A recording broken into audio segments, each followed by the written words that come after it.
Hello, everyone, and welcome to Occupied Thoughts, a podcast brought to you by the Foundation for Middle East Peace, FMEP. I am Hilary Rantisi, a 2025 Fellow at FMEP.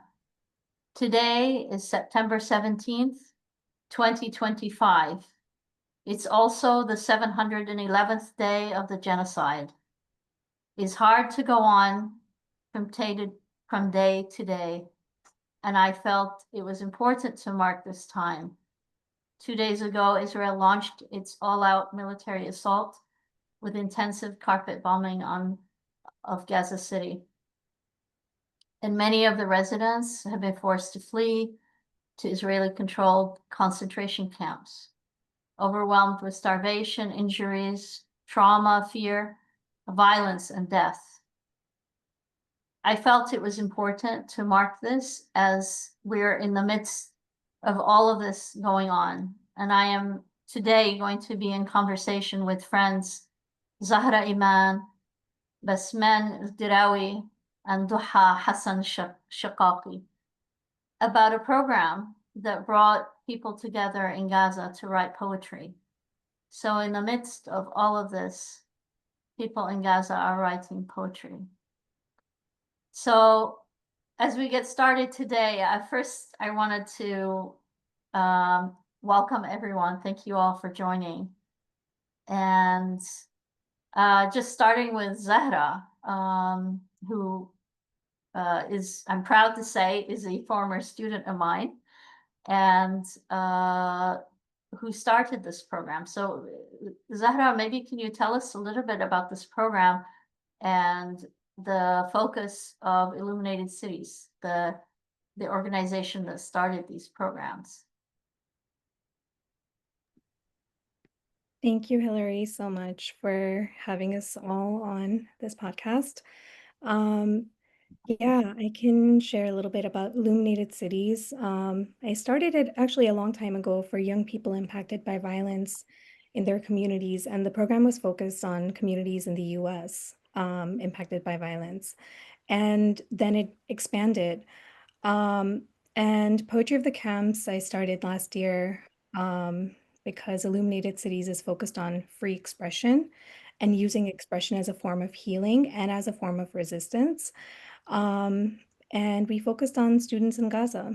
So we've been, just kind of created this program it was 5 sessions, 5 themes, and us coming together and writing poetry.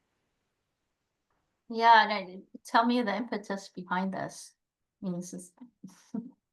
So, I mean, there were many, but for Palestine specifically, I remember in November 2023, it was pretty early on, and I had the honor of being on a Zoom call.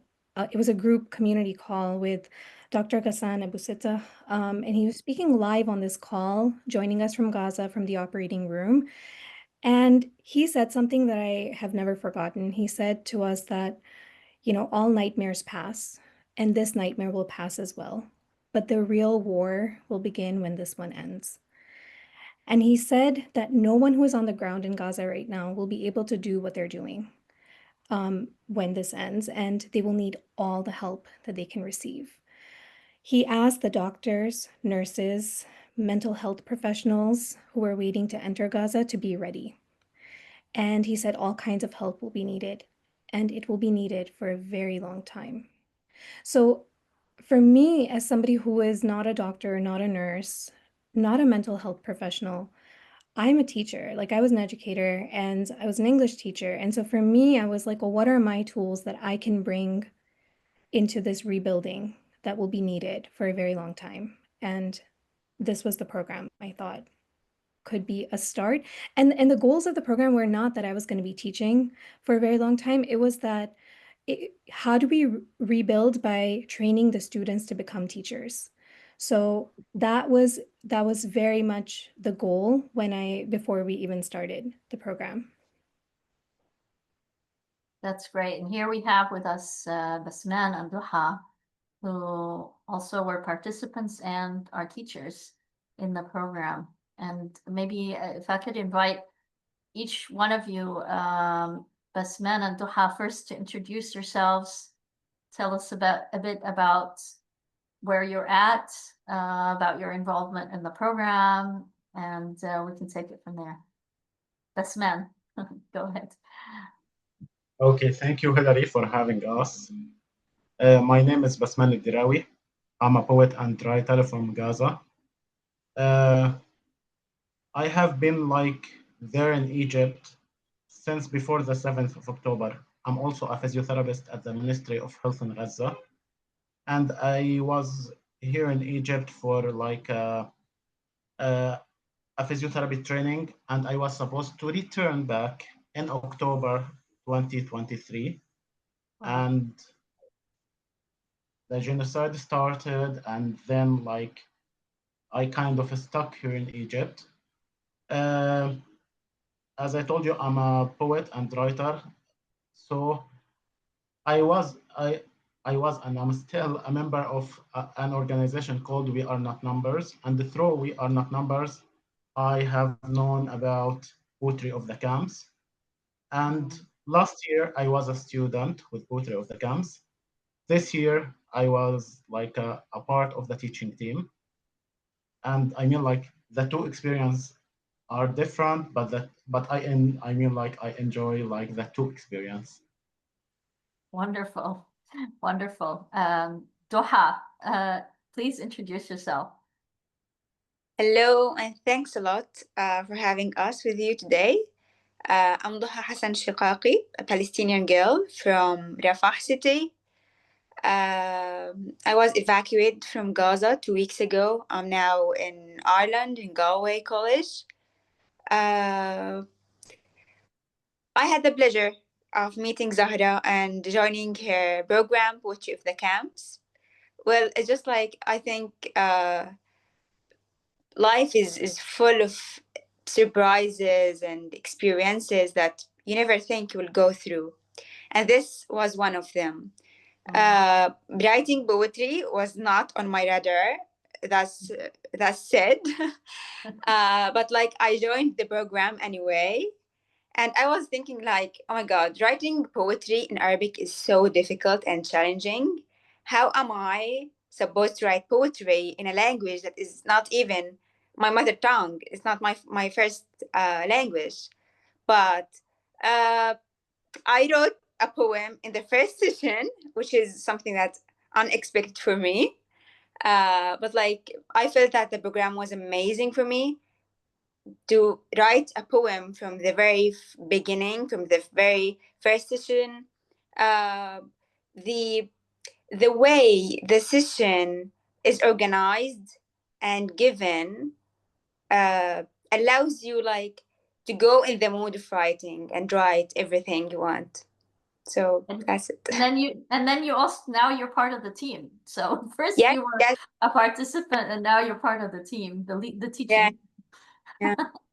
That's fantastic.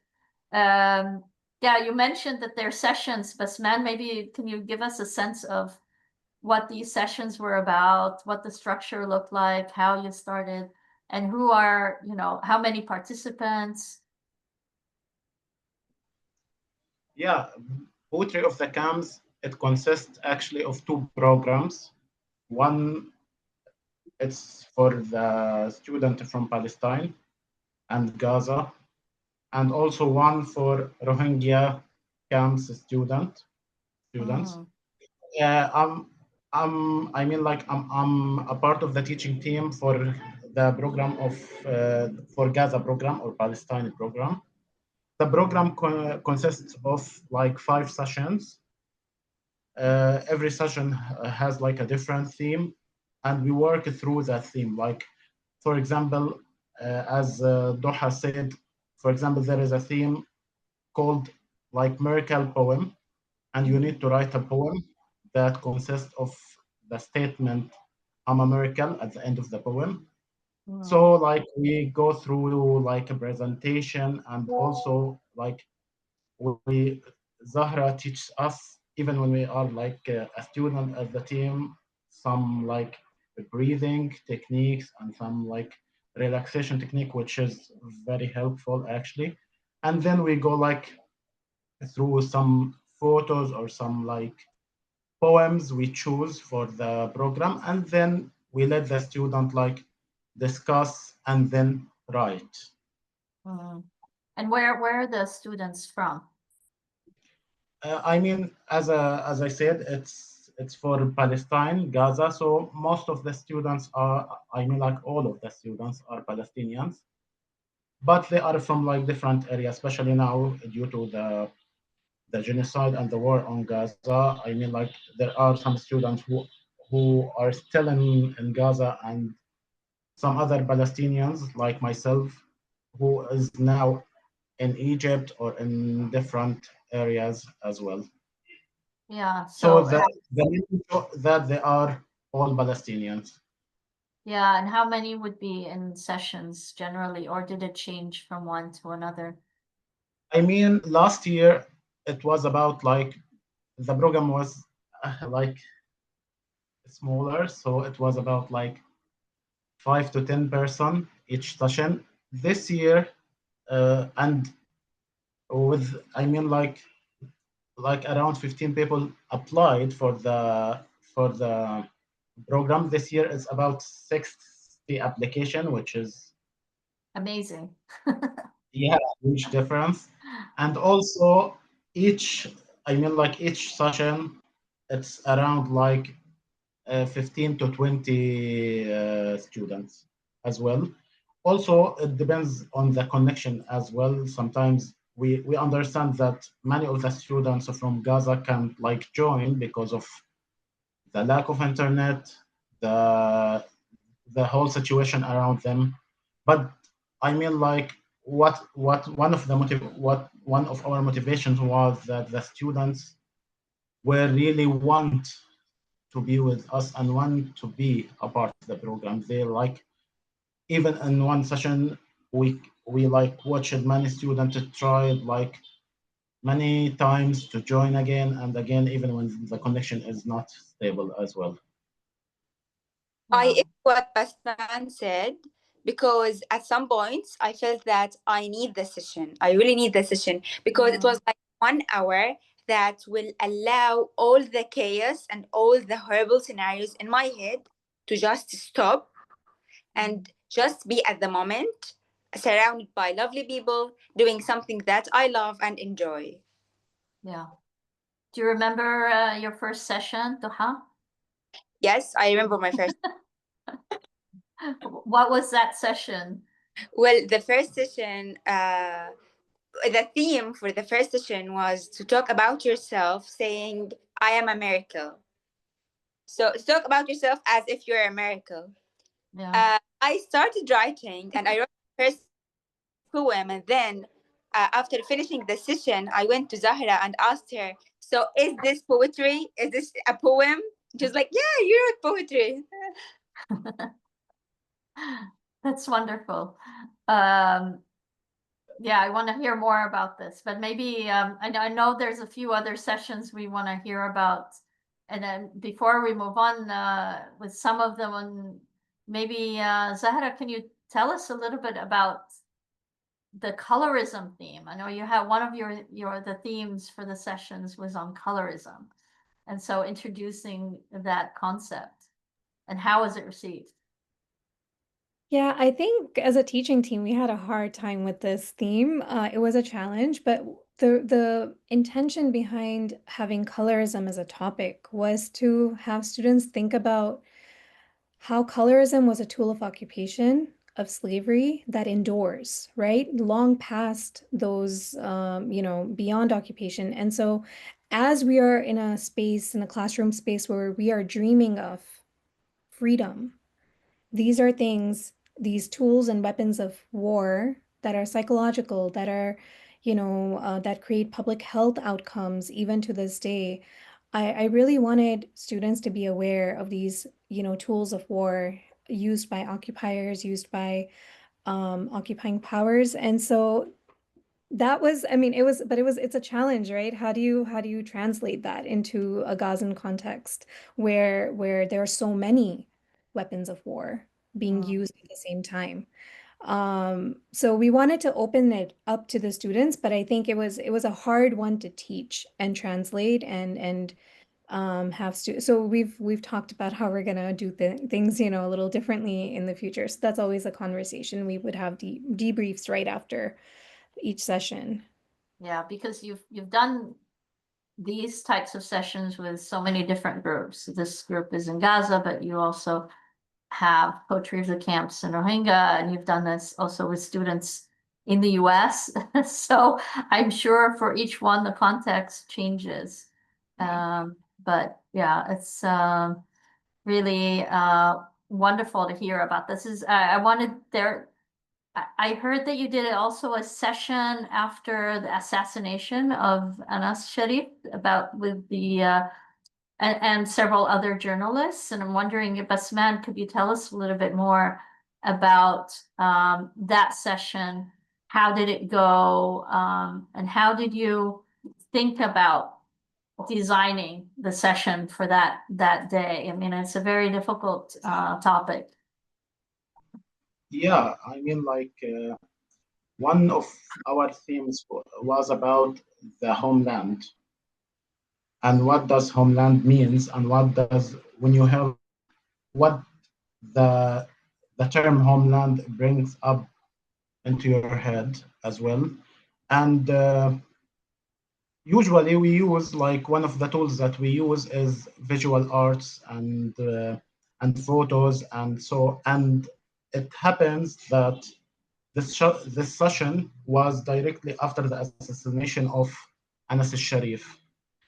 And I mean, like, we wanted to honor Anas himself, and also we wanted to honor the work of all the journalists in Gaza because, and also we want to link it as well to the term of homeland, because we know like many journalists risk their life because they feel like they belong to their homeland, because they like to also they belong to the truth, which is also related to their homeland as well. So we used like the photos of Anas Al-Sharif and also of Shireen Abu Akleh, which also one of the journalists that has, I mean, like that she was killed also by the Israelis in the West Bank. And we opened that discussion about, I mean, like, as I told you, what does homeland mean to the students? What does homeland bring to their head? And also how they link it to the work of journalism as well. And I mean, like, it was, for me, it was a great discussion. Every discussion with a student is great for me because we always, with every session, we try to open the door for the student to express their feeling and their thoughts and their ideas as well. And also one of the things that we use, I mean, like, also in this year, because Duha and I are in the teaching team, we involve like not only English poetry but Arabic as well. And one of the poems was Hamza by Fadwa Tuqan, and one lines from this poem was when she described homeland as a woman. And also it was one part of the discussion about whether homeland, how the students feel about homeland. They feel like it's a woman, it's a mother, or it's a man, or it's a father, or whatever it is. So yeah, I mean, like, this is one example of the discussion, and I feel like it went very well, and personally, I enjoyed it. It's just like an environment that you really enjoy discussions in. You feel so much information in the room, so much knowledge in the room. You enjoy debating and questioning and talking with everyone. So if the session is 1 hour, it will last for 2 hours. And it's because, I mean, you have participants from all over the camp, from all over the Gaza Strip, and you don't necessarily know each other from before. So you're creating new relationships and friendships. And different opinions, different perspectives. Yeah. Yeah. Yeah. And yeah. I Go mean, ahead. one thing that Hassan, I mean, like every session, it was designed like for 1 hour, but like we actually we failed to make it just only 1 hour.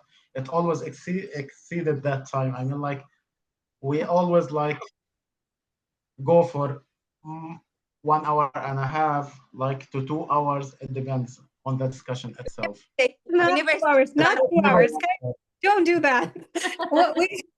But the discussion would be very, very light. Like people had a lot to share. And so I would say hour and a half, okay? We didn't do 2 hours. Duha, sorry, we cut you off. Can you, Duha, tell us about another session? I know that there was some conversation before that we had a few days ago about the topic of writing love letters. The idea was to write love letters to Palestine, and then that shifted. The theme shifted from that.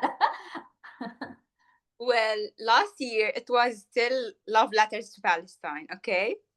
But this year we were discussing, okay, do we do we still love Palestine, or like how do we feel towards Palestine? And then we started discussing the topic, because what I wrote last year was, the first stanza was, for my toxic lover, for my Palestine, all Palestine, your daughter I am, don't be my stepmother. So which expresses a lot. Yeah. Wow. and then we've decided to change it into letters to Palestine, and everyone chooses how he's feeling towards Palestine. So yeah, it sounds like these are very lively conversations, and pretty amazing.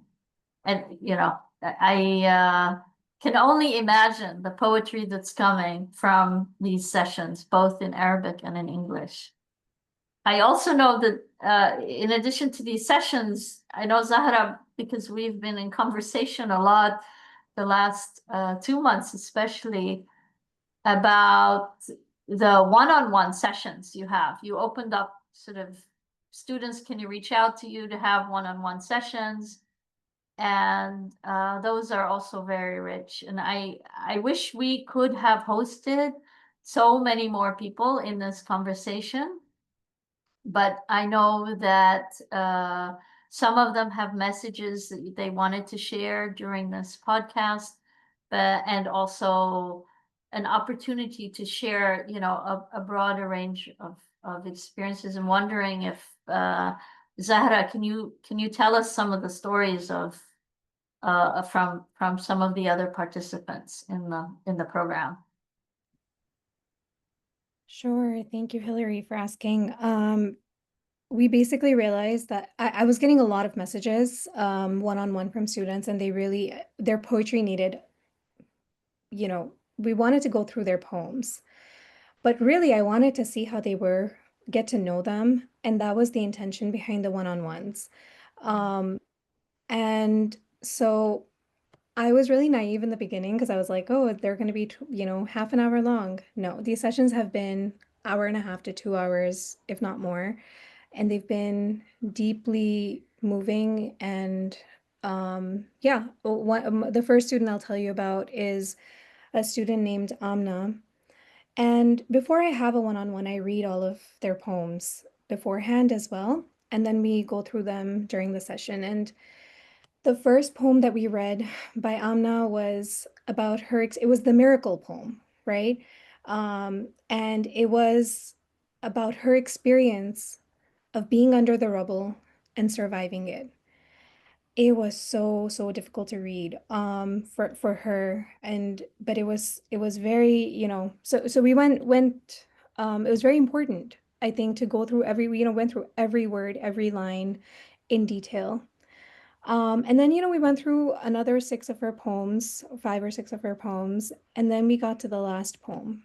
And so, I'd read this poem before, but she was like, can you read this poem aloud? And I was like, sure, no problem. Hillary, we could not, I could not, neither of us could get through it in one piece, because it was about her younger cousin named Rahaf, who was also under the rubble. And nobody told Amna that she did not survive, but Amna was like, I knew she hadn't survived. So it was about her, it was dedicated to her. And these sessions are hard. Like we were sobbing, we were like both sobbing, and we were able to grieve her because, you know, every life in Gaza is grievable and deserves these tears, and deserves this love and attention. And so we were, you know, that was, and I, you know, I was like, I try to hold it together, but it's hard. And so I do end up crying in some of the sessions. And, you know, she texted me later that day and she said, she to thank me, and she said it's been a very long time since I enjoyed a day this much. So I think there's such a power to doing one-on-one conversations in addition to the community sessions. There's you know, another student named Eman who made me realize that, you know, I'm working with Dr. Refaat Alareer's students, and that's not a responsibility I take lightly. And she told me, I mean, she was sobbing as she told me this. It was the very last poem we went through. And she was like, I know this is not outside of our sessions, but I want to like share this poem. And she was like, I wrote this in Dr. Refaat Alareer's class, but I never finished it. And she was like, you know, he's not somebody, she was like, I did never wanted to write poetry. And if I had known he was going to make us write poetry, I wouldn't have come. And he's not somebody you want to make angry, you know, he's not one of those teachers. And so I knew I had no option, and he was going to make me read it aloud. And when he looked at my poem, he was like, oh, this is a good start. And, you know, you have to keep working on it. And the poem was about peace. And he commented on her poem, and he was like, you don't know in Gaza what peace is. And so this is a perfect poem because she didn't know. And that's what she was expressing through her poem. And then she met him again because he was doing a community session 3 months later. And she had promised him she would work on it so hard. And like, so he was like, okay, we're going to read poems. And she was like, oh my God, this is the only poem I have. And she was like, I was hoping, you know, he would forget about that 3 months ago that I did this poem and I didn't work on it. But he definitely didn't forget. He looked at her and he was just like, you didn't work on this, like you didn't change a single word, you know? And she was like, I felt like I let him down. And I still didn't work on it. And then she said, and then he was assassinated. And she said for 6 or 7 months, I didn't cry. I couldn't feel anything. But I kept thinking about this poem.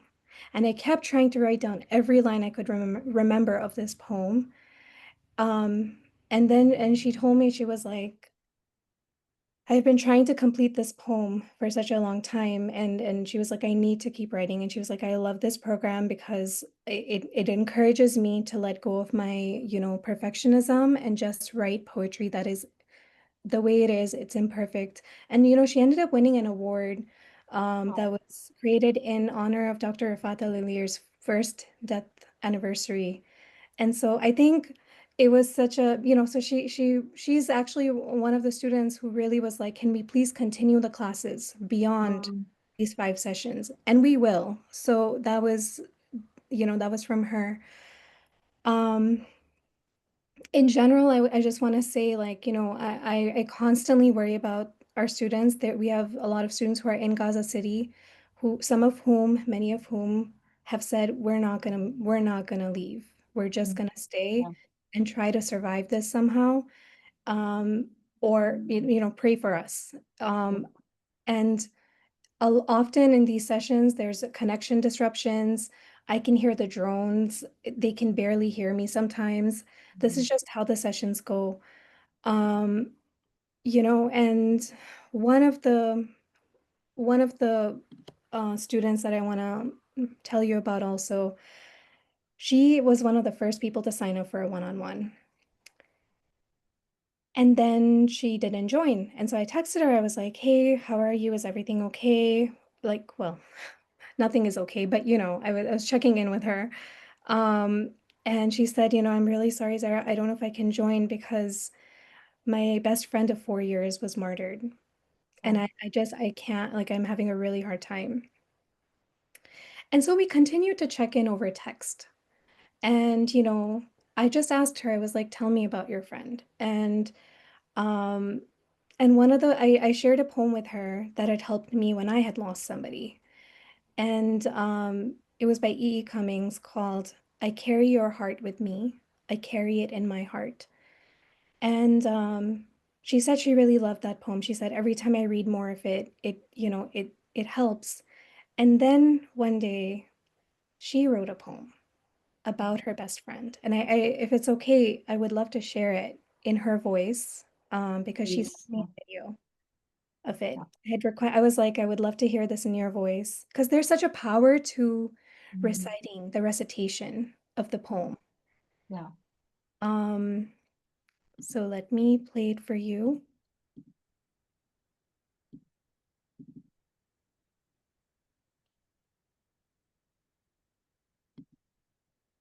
Salam everyone. It's Eva Abu Mariam from Gaza, living under flames of war as a writer and a third-year college student in the faculty of dentistry. I will be reading a poem called Balsam, and Balsam in Arabic means anything that eases the pain, softens the heart, and heals the body. It is dedicated to my best friend of 4 years, Balsam, who was killed by an airstrike a month ago and left me too early.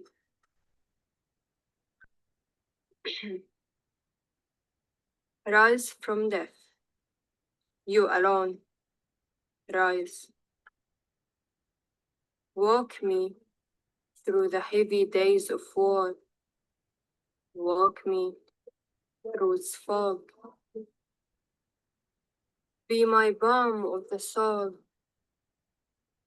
And when the final whistle blow, be far above this ugliness. Leave this world. Arise from its cruelty to your heavenly sky. To your heavenly sky. Thank you.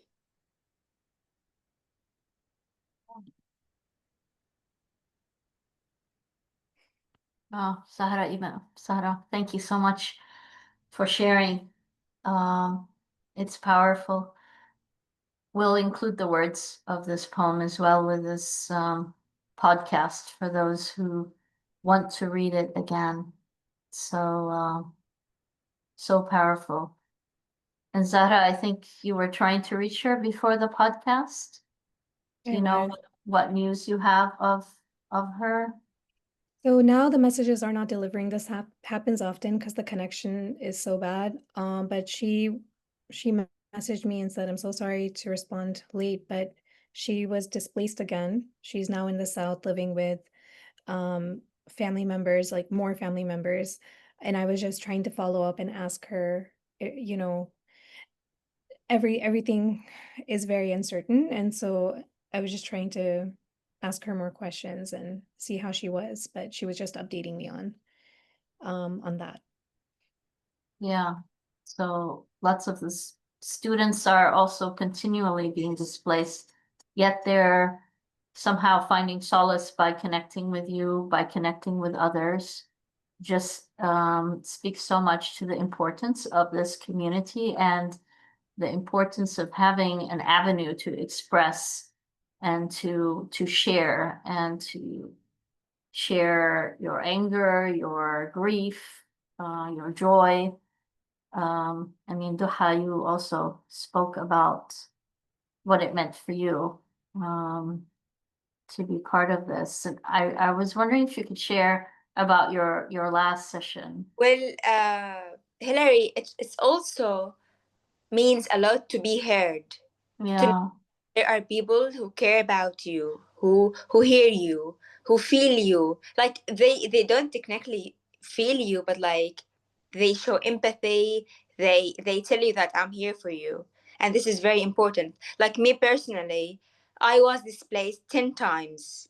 10 times Wow. I had moved and like took everything with me, or the little things that I have with me, and was displaced 10 times with my family members, with my 6-year-old sister, with my parents. It's not an easy mission. It's the worst thing you can ever think of. Nothing is as horrible as being displaced, as getting an evacuation order and just like asking you in 10 minutes you need to evacuate, with nothing in mind, like, okay, where shall I go? How shall I go?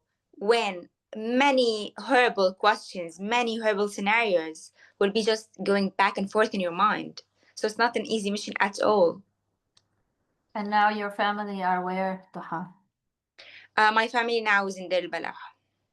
Yeah. So it must have been very hard for you to leave.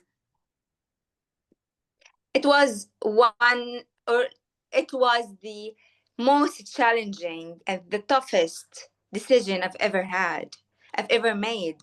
It's not an easy decision to decide to get out, leaving all of your family members behind you, all of your friends. It's the place that I've lived in for 20 years of my life. It's not an easy thing. Yeah, and Ireland is the first place you go to outside of Gaza. Yeah. And how is it for you there? It's people are very fantastic. Like they're welcoming, they're warm, but like you still feel the homesickness. You feel the attachment to your homeland. It's like my body is.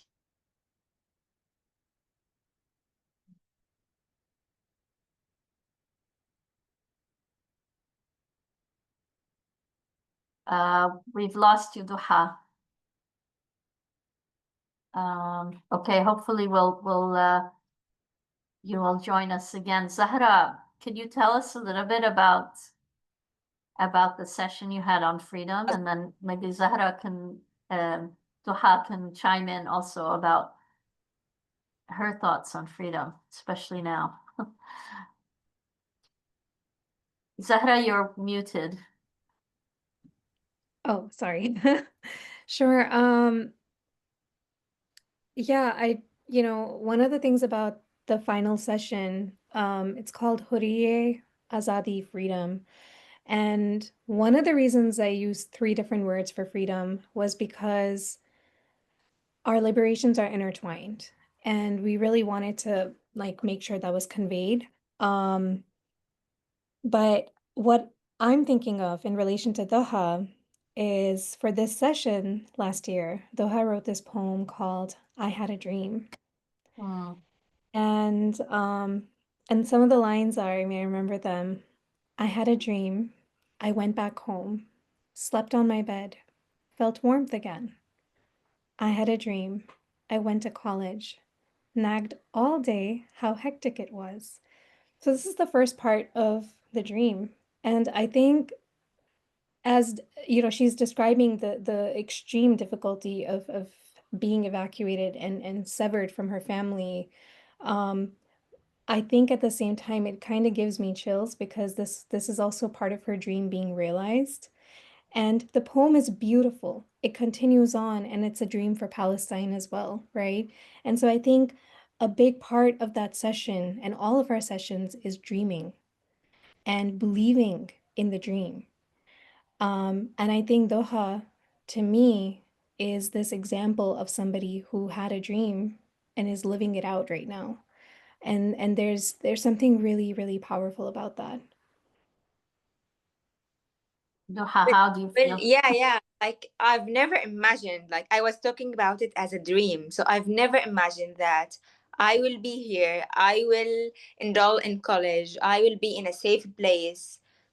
That never crossed my mind. That's being said. But yeah, it came true.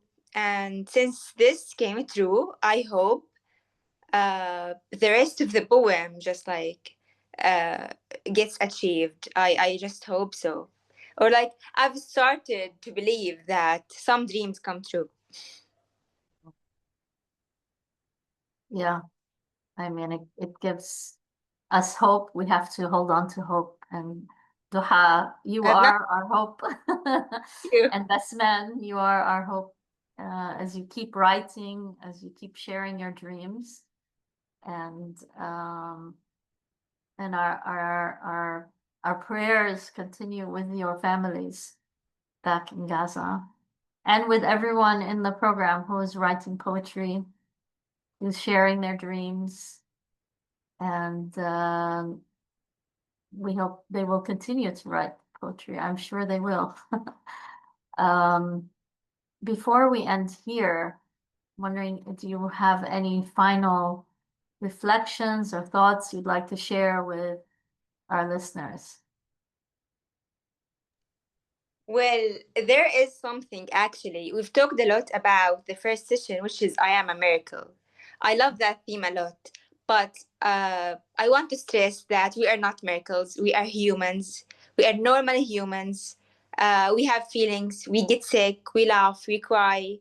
Like, don't talk about us as miracles because, like, we feel and we deserve life just as everyone else. Like there's a story I once shared with Zahra, which is I was once in the market with my 6-year-old sister Dana, and she saw a balloon in the market, but that balloon was very pricey. So when she heard how much it costs, she said, "No, no, no, we don't want this. It's so expensive." That made me think, like, why a 6-year-old kid will think about how much a balloon costs. While on the other hand, you feel and you see other kids, if they don't want to buy them anything they want, they will just lie down in front of everyone, start crying and sobbing and shouting. Why Palestinian kids should be rigid, strong, feel extra responsible about everything, while other kids just live their childhood simply. Yeah. Say how they are feeling, just articulate their feelings, express what do they need. So that's all. That's my point. Thank you. Thank What? you. I I kind of agree and disagree with Doha because I see Palestinians are miracle because they are so human in such a dehumanization and dehumanizing world. So this is the part that I feel like Palestinians are miracle because not because they are not a human, actually because they are so human under such circumstances, under such I like dehumanizing world. But also, I agree with Doha because we don't want to be seen as superheroes or as something that is not a human as well. So yeah, and I wanna thank you again, Hilary, for having us. I want, I wish that we can live to the dream of seeing Palestine free and to seeing also all the Palestinians are living their life as they're supposed to be. as humans. Yeah, as a humans, as they want to live it, not as they are forced to live it. Yeah. Yes. As free humans. Zahra? I just want to add that, Dr. Refaat Alareer, he said once that Palestine was first occupied metaphorically in words, in stories, and poems.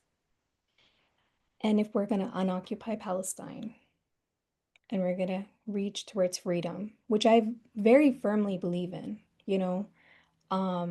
because I come from an occupied context myself, right? Like, South Asia was occupied. So I believe in this theme of miracles. I believe in miracles. Like, I believe in the, end of occupation. We're gonna continue to write these words and stories and poems in this pursuit and realization of freedom and beyond. Thank you. Thank you all. Such beautiful words. And I remember when I first introduced this podcast to all of you, the first thing, both Basman and Duha, your like a light bulb went off when I said occupied thoughts. All of a sudden you wanted to write poetry about occupied thoughts. So maybe our next session we can have something about occupied thoughts. And the hope is that we won't have occupied anything, occupied homeland, that we will have free humans, as you have all shared today, and that you will continue to write poetry.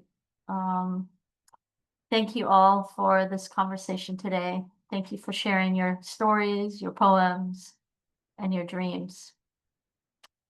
And I want to thank our listeners for tuning in to this episode of Occupied Thoughts. Please make sure to check out the FMEP website, www.fmep.org, for resources related to this podcast and lots of other rich content related to Palestine and Israel.